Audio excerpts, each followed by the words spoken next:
Prince Ricardo. Chapter 1. The Troubles of King Prigio. "I'm sure I don't know what to do with that boy," said King Prigio pensively. "If you don't know, my dear," said Queen Rosalind, and his illustrious consort, "I can't see what is to be done. You are so clever." The king and queen were sitting in the royal library, at which the shelves were full of the most delightful fairy books in all languages, and all equally familiar to King Prigio. The queen could not read most of them herself, but the king used to read them aloud to her. A good many years have passed, 17 in fact, since Queen Rosalind was married, but you would not think it to look at her. Her gray eyes were as kind and soft and beautiful. Her hair was dark, her pretty color as like a white rose blushing as was on the day she was a bride. And she was as fond of the king as when he was on the Prince Prigio, and he was as fond of her as on the night they first met at the ball. "No, I don't know what's to be done with Dick," said the king. He meant his son, Prince Ricardo, but he called him Dick in private. "I believe it's the fault of his education," his majesty went on. "We have not brought him up rightly. These fairy books are at the bottom of his provoking behaviour." And he glanced around the shelves. "Now, when I was a boy, my dear mother tried to prevent me from reading fairy books because she did not believe in fairies." "But she was wrong, you know," said the queen. "Why, if it had not been for all these fairy presents, the cap of darkness, and all the rest of them, you never would have killed the fire beast or the ice beast, and you never could have married me." The queen added in a soft whisper, blushing beautifully, for that was a foolish habit of hers. "It is quite true," said the king, "and therefore I thought it best to bring Dick up on fairy books, that he might know what is right and have no nonsense about it. But perhaps the thing has been overdone. At all events, it is not a success. I wonder if fathers and sons will ever understand each other, get on well together. It was my poor father, King Rodney, who wanted me to take the adventures, like the other princes, fighting fire drakes and so forth. But I did not care for it, till you set me on." And he looked over at Majesty. "And now, here's Dick," the monarch continued. "I can't hold him back.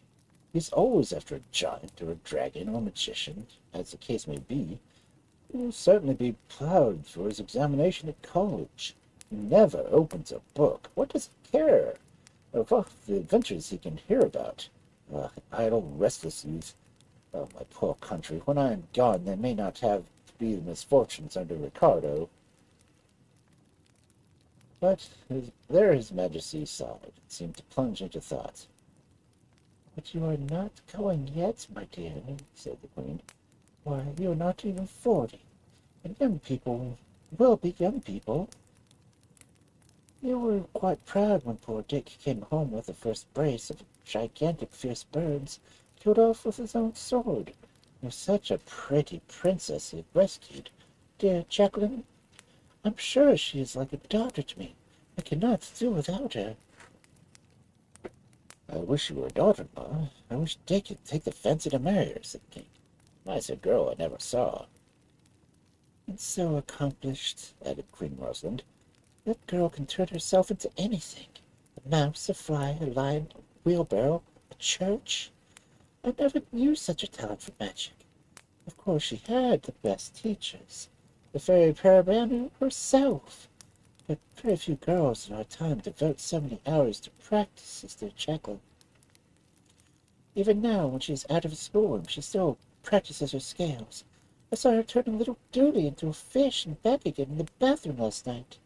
The child was delighted."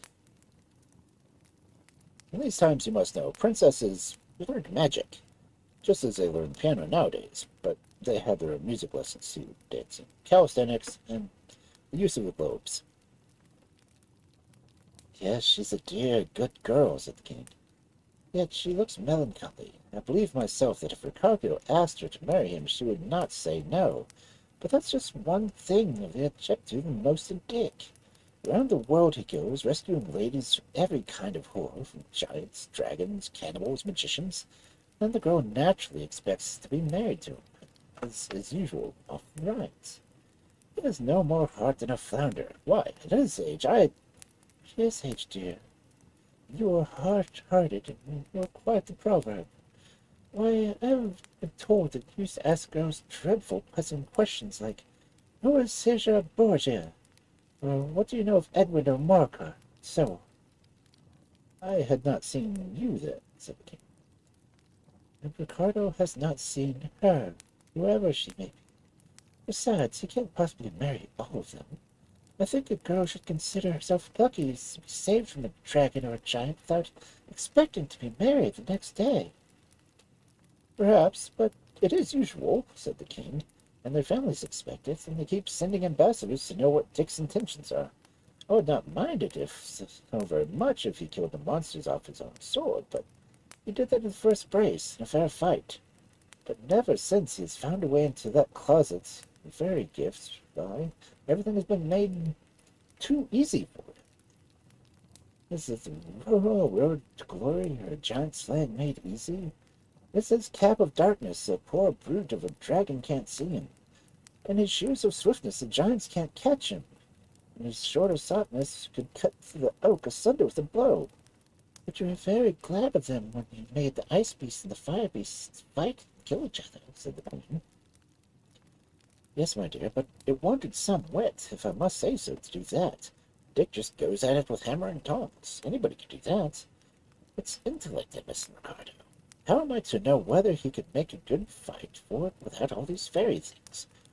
I wonder what the young rogue is about today. He'll be late for dinner as usual, I dare say. I can't stand want of punctuality of meals, remarked his majesty, which is a sign that he was growing older after all. For where's the fun of being expected always to come home on time for dinner when perhaps you are fishing and the trout are rising splendidly? Young people will be young people, said the queen. If you're anxious about him, why don't you look for him in the magic crystal? Now, the magic crystal was a fairy presence, a great ball of glass in which, if you looked, you could see the person you wanted to see and what he was doing, however far away he might be, and if he was on Earth at all. Well, just take a look at it, said the king.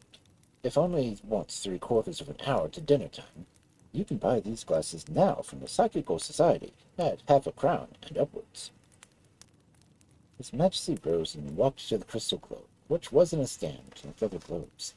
He stared into it, he turned it around and around, and Lady and Queen Rosalind saw him grow quite pale as he gazed. I don't see him anywhere, said the king. I've looked everywhere. I do hope nothing has happened to the boy. He's so careless. If he dropped the cap of darkness in a fight with a giant, who knows what might occur? Oh, Shell, how you frighten me, said the queen. King Prigio was still turning the crystal globe. Stop, he cried. I see a beautiful princess fastened by iron chains to a rock beside the sea, in a lonely place. They must have fixed her up to sacrifice her to a sea monster, like what's-her-name. This proves how anxious he was, or being so clever and learned, he would have remembered that her name was Andromeda. I bet if Dick's not far off, if there is an adventure on hand, where on earth can he be? My word, exclaimed suddenly the monarch, in obvious excitement. What is it, my dear? Cried the queen, with all the anxiety of a mother. Why, the sea where the girl is turned all red as blood, exclaimed the king. Now it is all being churned up by the tail of a tremendous monster. Oh, he's a whopper. He's coming on shore. The girl is fainting. He's out on shore. He's extremely poor, blood rushing from its open jaws. He's dying. Hooray! Here's Dick coming out of his enormous mouth, with the armor set with sharp spikes and the sword in his hand. He's covered with blood, but he's well and hearty. He must have been swallowed by the brute, cut him up inside. Now he's cutting the beast's head off, and now he's gone to the princess. A very neat bow he's made to her. Dick's manners aren't positively improving. And now he's cutting her iron chains off with a sword of sharpness. Now he's made another bow, and he's actually taking leave of her. Poor thing, how disappointed she's looking. And she is so pretty. Say, Rosalind, shall I shout to him to the magic horn and tell him to bring her home here on the magic carpet? I think not, dear. The palace is quite full, said the queen.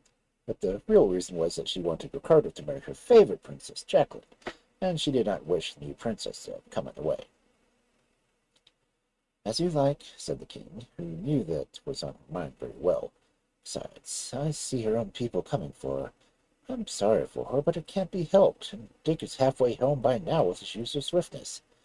I dare say he will not keep dinner waiting after all. What a fright the boy has given me." At that moment, a whirring in the air and a joyous shout were heard. It was the Prince Ricardo flying home in the seven with boots. "Hi, Ross!" he shouted. "Just weigh this beast's head. I had a splendid day with the sea monster. Get the head stuffed, will you? And we'll have it set up in the billiard room." "Yes, Master Dick. I mean, Your Royal Highness," said Ross, the Highland keeper, who had not previously been employed by the reigning family. "It's a fine head, whatever," he added meditatively. Prince Ricardo now came beneath the library window and gave his parents a brief account of his adventure. "I picked the monster up early this morning," he said, "through the magic telescope, father." "What country was it in?" asked him. "The country where people come from, called Ethiopia. They're Natchez."